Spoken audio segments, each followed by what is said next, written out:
All right, tensions growing for the U.S. as forces in the Mideast, the Houthi militants, have been targeting more cargo ships.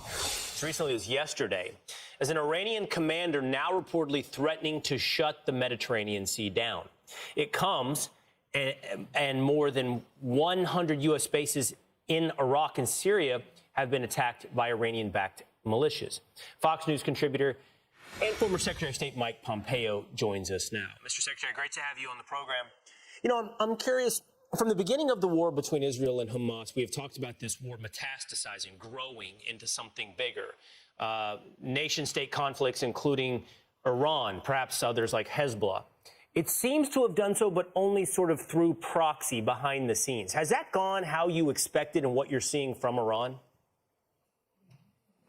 Well, good morning, and it's a special day, Christmas Eve. Thanks for having me on today. Look, it's gone, I suppose it's gone about as one would expect. The Iranians often fight this way, right?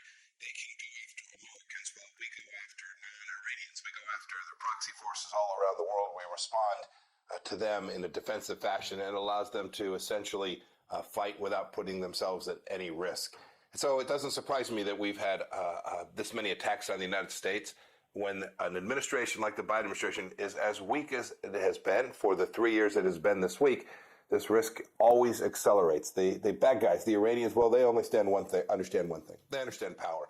And so long as we are announcing that we stopped 2 of the 3 drones, or we successfully foiled a plot somewhere in Europe, that's music to the Iranians' ears, because that kind of defensive, back-footed posture increases risk not only to Israel, not only to the Gulf Arab states, but to folks around the world and Americans here at home as well. If that is the tactic, and as you point out, it's been a tactic for quite some time, then is the threat to potentially shut down the Red Sea a real threat? Can that be accomplished through proxies? Certainly. It'll be difficult for them to do, but you know these locations, right? You know the Strait of Hormuz. Everybody's now become familiar with the Bab el-Mandeb, which is the southern entrance to the Red Sea. It doesn't take much to not shut it down. You don't have to do it physically. You just make the risk high enough that commercial ships won't travel through there. Already some of the big shippers have decided to divert their cargoes around Africa instead of going through the Red Sea. Very expensive, a lot more manpower required. That'll come right home to the United States of America in terms of higher costs.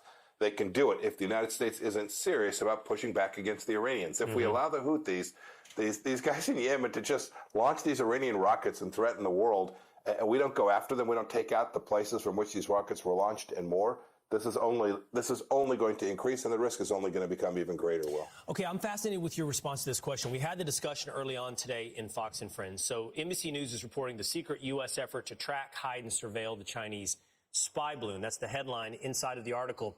It has the following quote. It says, before it was spotted publicly, there was the intention to study it and let it pass over and not ever tell anyone about it. They weren't paying attention. So the Biden administration wasn't going to share with the American public the existence of the spy balloon. There just seems to be more to this story than we understand.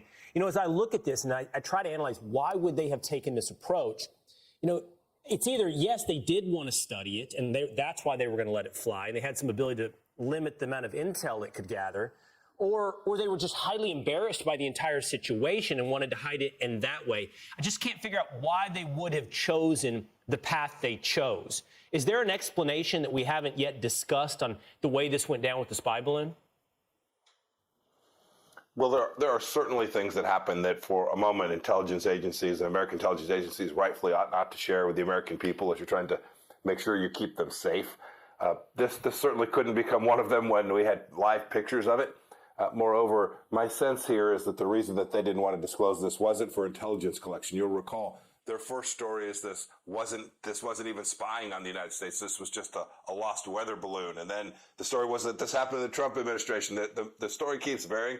My guess is that in the end, they made the decision not to share with the American people out of sheer embarrassment that they had permitted this very dangerous activity to take place over the American homeland. That's never a reason not to share information with the American people. I don't know if this story is true, but we remember they allowed a Chinese spy balloon to fly over our country for 5 days and did nothing. And frankly, now we are months and months and months later. They've still done nothing about this. They've never even brought this up to Xi Jinping, saying this is unacceptable to violate American sovereignty in that way. All right, Mike Pompeo, thank you so much for being with us this morning. Merry Christmas to you. Well, Merry Christmas. Blessings to you as well. Take care.